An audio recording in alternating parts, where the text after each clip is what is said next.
The moment the girl jumped off the rooftop, no one could have imagined that her final words would seal the fate of the entire family. The first to see the suicide note was the grandmother, who was so horrified by what she read that she quickly closed the will. When the rest of the family tried to find out what the note said, the grandmother, visibly shaken, tearfully told them they must never know. "Pretend the note doesn't exist," she said. With that, she hurried out of the room, clutching the suicide note as if it had cursed her. Moments later, she too jumped from the building. The father, trembling, opened another copy of the last words that had been pressed under the mother's leg. As he read his daughter's final message, it felt as if the sky had collapsed. His vision darkened and he fainted. From that moment on, it was as if his soul had left him. The mother also wanted to know what her daughter had written, but her husband warned her not to ask, told her to act as if nothing had ever happened, to never speak of their deceased daughter again, and certainly not of her suicide note. He insisted that no one should pursue it further. The grandmother, already old and frail, couldn't bear the sorrow or the secret. She too jumped to her death. A few days later, as the wife was helping her drunken husband back to bed, something slipped from his coat pocket. It was the suicide note. Unable to resist her curiosity, she opened it. The moment her eyes fell on a particular sentence, her pupils dilated in terror. She had seen something unspeakable. The eldest daughter noticed the lifelessness in her mother's eyes and realized that she had also read the note. When the daughter tried to take a look,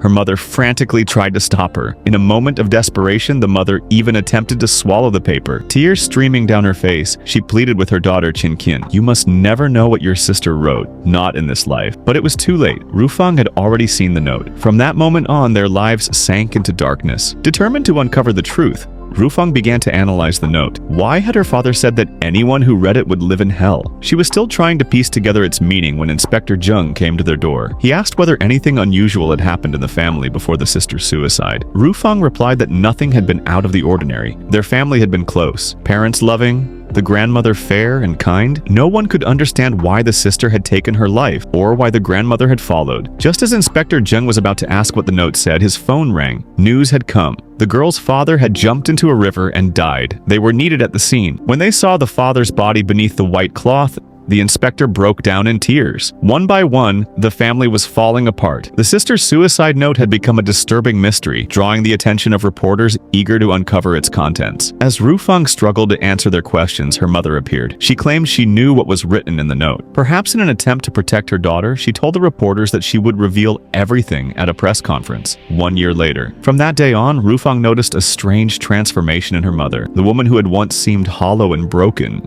had regained a sense of normalcy. For a whole year, mother and daughter lived as if nothing had happened, never once mentioning the suicide note again. But one day, Rufang made a strange discovery. Her mother, who had never kept a diary before, had begun writing one, and she guarded it closely. Rufang wasn't allowed to read it, yet she knew this was only